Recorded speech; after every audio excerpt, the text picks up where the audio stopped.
ഈ കഥ നിങ്ങൾക്ക് ഇഷ്ടപ്പെടുകയാണെങ്കിൽ ചാനൽ സബ്സ്ക്രൈബ് ചെയ്ത് കാണണേ, ലൈക്ക് ചെയ്യാനും മറക്കണ്ട. ദീപ വന്ന് ഒരു ക്ലയന്റിന്റെ ഫയൽ ക്ലോസ് ചെയ്യേണ്ടത് എങ്ങനെയെന്ന് പറഞ്ഞു കൊടുത്തു. ഗൗരി വേഗത്തിൽ അത് ചെയ്യാൻ തുടങ്ങി. അപ്പോൾ ദീപ പറഞ്ഞു, നീ ഇത്ര ധൃതി പിടിച്ച് ചെയ്യേണ്ട കാര്യമൊന്നുമില്ല.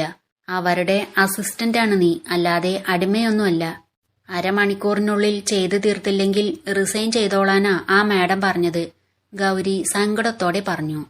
അത് ആ മാഡമല്ല തീരുമാനിക്കേണ്ടത്. അവരും നിന്നെ പോലെ ഇവിടുത്തെ സ്റ്റാഫാണ്. ഇങ്ങനെ പേടിച്ച് നിന്നുകൊടുത്താൽ അവർ നിന്റെ തലയിൽ കയറും. കുറച്ചുകൂടി ധൈര്യത്തോടെ നിൽക്ക്. ദീപ അവൾക്ക് ധൈര്യം പകരാൻ ശ്രമിച്ചു. എന്നിട്ട് ദീപയുടെ സീറ്റിലേക്ക് പോയി. ഗൗരി അവളുടെ വർക്ക് തുടങ്ങി. കൃത്യം അരമണിക്കൂറായപ്പോൾ അഞ്ജലി ഗൗരിയെ വിളിച്ച് ഫയൽ അയക്കാൻ ഓർമ്മിപ്പിച്ചു. മാഡം, ഒരു 5 മിനിറ്റ്, ഇപ്പോൾ അയച്ചു തരാം, ഗൗരി പറഞ്ഞു. നിനക്ക് അരമണിക്കൂർ സമയമാണ് ഞാൻ തന്നിരുന്നത്. അതിനുള്ളിൽ ഫയൽ അയക്കാൻ കഴിഞ്ഞില്ലെങ്കിൽ റിസൈൻ ചെയ്തു പോയിക്കൊള്ളാൻ പറഞ്ഞതല്ലേ, അഞ്ജലി പറഞ്ഞു. ഇപ്പോൾ അയക്കാം മാഡം എന്ന് പറഞ്ഞ് ഗൗരി ഫോൺ വെച്ചു. അഞ്ജലി ദേഷ്യത്തോടെ അവിടെ നിന്ന് എഴുന്നേറ്റ് ഗൗരിയുടെ അടുത്തേക്ക് വരുമ്പോഴാണ് ദേവൻ ഓഫീസിലേക്ക് വരുന്നുണ്ടായിരുന്നത്. എല്ലാവരും എഴുന്നേറ്റ് നിന്ന് ഗുഡ് മോർണിംഗ് പറയുമ്പോൾ ഗൗരിയും എഴുന്നേറ്റ് നിന്ന് ഗുഡ് മോർണിംഗ് പറഞ്ഞു. ദേവനെ കണ്ടപ്പോൾ, ഹായ്, ഗുഡ് മോർണിംഗ് ദേവൻ, എത്ര ദിവസമായി കണ്ടിട്ട് എന്ന് ചോദിച്ച് അഞ്ജലി ദേവന് പുറകെ പോയി. അപ്പോൾ സ്റ്റെഫി ഗൗരിയോട് പറഞ്ഞു, ദേവൻ സാറിന്റെ കൂടെ ഇന്ന് രവി സാറിനെ കാണാനില്ല. ഇനി സമയെടുത്ത് ചെയ്താൽ മതി. ദേവൻ സാറിന്റെ ക്യാബിനിൽ നിന്ന് അഞ്ജലി മാഡം ഇപ്പൊ ഒന്നും പുറത്തു വരില്ല. അപ്പോൾ ഗൗരി ആശ്വാസത്തോടെ ഒന്ന് ചിരിച്ചു. ദേവൻ അവന്റെ ക്യാബിനിൽ ചെന്ന് അവന്റെ സീറ്റിലിരുന്നപ്പോൾ അഞ്ജലി നേരത്തെ അവിടെ കൊണ്ടുപോയി വെച്ചിരുന്ന ഒരു പെർഫ്യൂം എടുത്ത് ദേവന്റെ അടുത്ത് ചെന്ന് അതിന്റെ ക്യാപ്പ് റിമൂവ് ചെയ്ത് അവന്റെ നെഞ്ചിലായി ഒന്ന് സ്പ്രേ ചെയ്തു. എന്നിട്ട് അവൾ അവിടെ ഒന്ന് മണത്തു. ഹായ്, എന്ത് കൊതിപ്പിക്കുന്ന മണ! ദേവൻ എപ്പോഴും ഉപയോഗിക്കാറുള്ള പെർഫ്യൂമാണ്.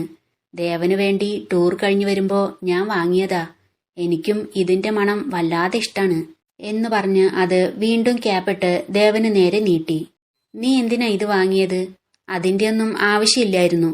ദേവൻ അത് വാങ്ങാൻ മടിയോടെ പറഞ്ഞു. എന്റെ ഒരു ആഗ്രഹമല്ലേ ദേവൻ, വാങ്ങിക്ക് പ്ലീസ്, അഞ്ജലി പറഞ്ഞു. അപ്പോൾ ദേവൻ അത് വാങ്ങി ടേബിളിൽ വച്ചു. അഞ്ജലി അവന് മുന്നിലുള്ള ചെയറിൽ വന്നിരുന്നിട്ട് ചോദിച്ചു, എന്തൊക്കെയുണ്ട് ദേവൻ വിശേഷങ്ങൾ? വിശേഷങ്ങൾ പറയാനുള്ളത് നിനക്കായിരിക്കില്ലേ, നീയല്ലേ ടൂർ പോയിരുന്നത്, ദേവൻ പറഞ്ഞു. ഒരാഴ്ച ദേവനെ കാണാതിരുന്നപ്പോ സത്യം പറയാലോ ദേവൻ, എനിക്ക് ടൂർ എൻജോയ് ചെയ്യാനേ പറ്റിയില്ല, അഞ്ജലി പറഞ്ഞു. നീ ഒരാഴ്ചത്തെ ടൂർ കഴിഞ്ഞ് വന്നതല്ലേ, ഓഫീസിൽ നിനക്ക് ജോലിയൊന്നുമില്ലേ? ദേവൻ ലാപ്ടോപ്പിൽ നോക്കിക്കൊണ്ട് പറഞ്ഞു. ഉണ്ട് ദേവൻ, ചെയ്യാൻ തുടങ്ങുമായിരുന്നു. പുതിയ അസിസ്റ്റന്റിന്റെ അടുത്ത് ഒരു ജോലി ചെയ്യാൻ ഏൽപ്പിച്ചിട്ടുണ്ട്. മിക്കവാറും അവൾ ഇന്ന് തന്നെ റിസൈൻ ചെയ്യും. പുതിയ അസിസ്റ്റന്റിനെ അപ്പോയിന്റ് ചെയ്യാൻ രാജീവിനോട് ദേവൻ പറഞ്ഞോളൂ, അഞ്ജലി പറഞ്ഞു. അവളെന്തിനാ റിസൈൻ ചെയ്യുന്നത്, ദേവൻ ചോദിച്ചു. ഞാൻ പറഞ്ഞല്ലോ ദേവൻ, അവളെ ഒരു വർക്ക് ചെയ്യാൻ ഏൽപ്പിച്ചിട്ടുണ്ട്. പറഞ്ഞ സമയത്ത് അത് ചെയ്തു തീർത്തില്ലെങ്കിൽ റിസൈൻ ചെയ്തോളാൻ ഞാൻ പറഞ്ഞിട്ടുണ്ട്, അഞ്ജലി പറഞ്ഞു. റാഗിംഗ് ആണോ, ദേവൻ ചോദിച്ചു. ആ, ചെറിയൊരു റാഗിംഗ് ആണെന്ന് കൂട്ടിക്കോ. ഞങ്ങളുടെ അസിസ്റ്റന്റായി തന്നെ ഇരുന്നാൽ പോരെ, അതിനു മുകളിൽ എന്തിനാ എത്തുന്നത് ദേവൻ, അഞ്ജലി പറഞ്ഞു. പറഞ്ഞ സമയത്തിനുള്ളിൽ അവൾ അത് ചെയ്തു തീർത്താൽ നീ അവളുടെ അസിസ്റ്റന്റ് ആവോ, ദേവൻ ചോദിച്ചു. അതെങ്ങനെ ദേവൻ ഞാൻ അവളുടെ അസിസ്റ്റന്റ് ആവുന്നത്? ഞാനിവിടെ ജോലി ചെയ്യാൻ തുടങ്ങിയിട്ട് 2 വർഷം കഴിഞ്ഞു. അവൾ 2 ദിവസം കഴിഞ്ഞിട്ടേ ഉള്ളൂ, അഞ്ജലി പറഞ്ഞു. അവളിവിടെ ജോലി ചെയ്യാൻ തുടങ്ങിയിട്ട് 2 ദിവസം കഴിഞ്ഞതേ ഉള്ളൂന്ന് നിനക്കറിയാലേ. അപ്പൊ പിന്നെ എന്തിനാ ടാർഗറ്റ് ഇട്ടത്? ഇവിടെ ആര് ജോലി ചെയ്യണം, ആര് റിസൈൻ ചെയ്യണം എന്നെല്ലാം ഞാനാ തീരുമാനിക്കുന്നത്.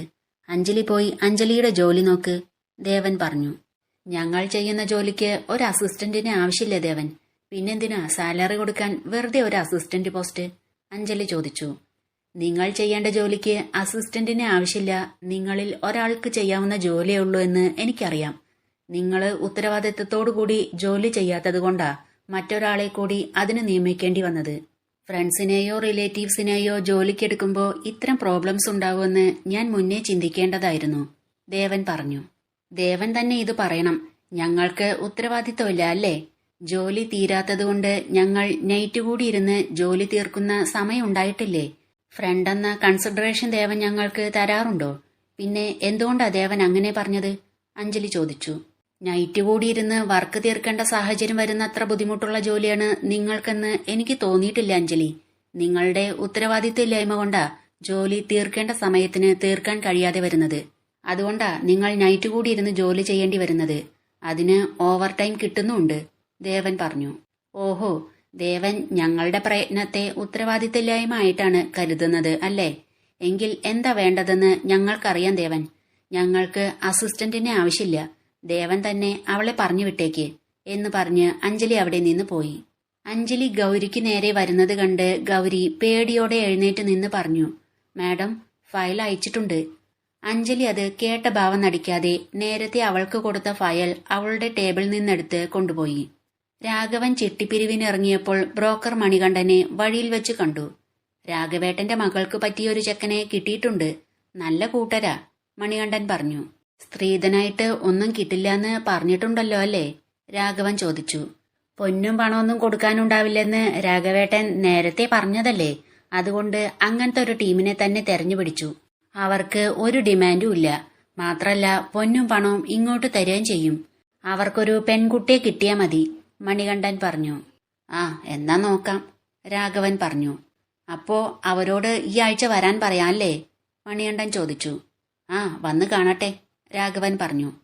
എന്നാൽ അവരെ കൊണ്ട് ഞാൻ ഞായറാഴ്ച വീട്ടിലേക്ക് വരാം എന്നും പറഞ്ഞ് അവർ പിരിഞ്ഞു. ഉച്ചയ്ക്ക് ശേഷം ഗൗരിക്ക് പ്രത്യേകിച്ച് പണിയൊന്നും ഉണ്ടായിരുന്നില്ല. ജോലി കഴിഞ്ഞ് വീട്ടിലേക്ക് പോകുമ്പോൾ അത് ഗൗരി ദീപയോട് പറഞ്ഞു. നീയത് പറഞ്ഞ സമയത്ത് തീർത്തു കൊടുത്തപ്പോൾ നിന്നോട് കളിച്ചിട്ട് കാര്യമില്ലെന്ന് തോന്നിയിട്ടുണ്ടാവും, അതായിരിക്കും, ദീപ പറഞ്ഞു. അതൊന്നും ആയിരിക്കില്ല ചേച്ചി, എനിക്കെന്തോ പേടി തോന്നുക, ഗൗരി പറഞ്ഞു. നീ എന്തിനങ്ങനെ പേടിക്കുന്നത്? അവർക്ക് നിന്നെ എന്ത് ചെയ്യാൻ കഴിയും? ഒന്നും ചെയ്യാൻ പറ്റില്ല. അവരെക്കുറിച്ച് രാജീവിനും ദേവനും നന്നായി അറിയാം. എന്നാലും ഞാൻ പുതിയതല്ലേ.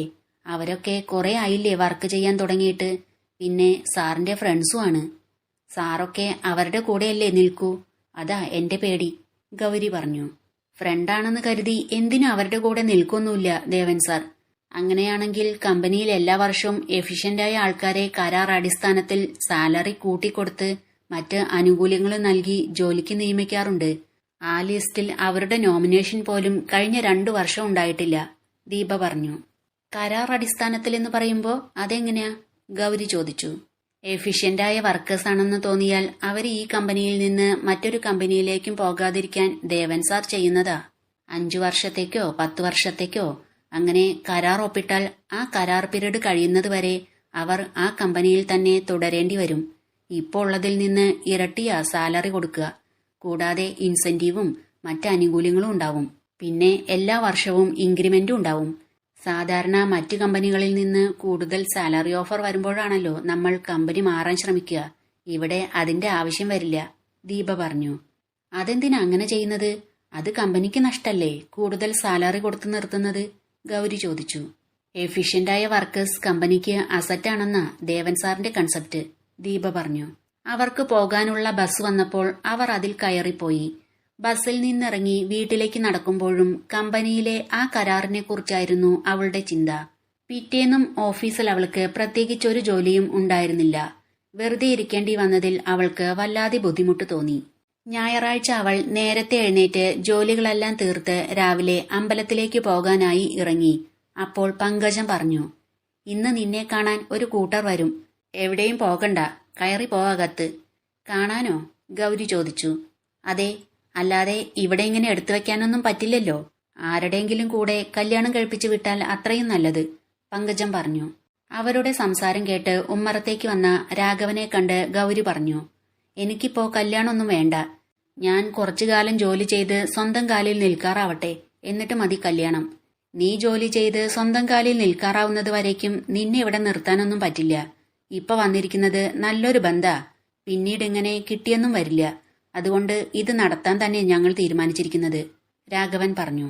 അത് കേട്ട് അവൾക്ക് വല്ലാതെ സങ്കടം വന്നു. അവൾ ഒന്നും മിണ്ടാതെ അകത്തേക്ക് കയറിപ്പോയി.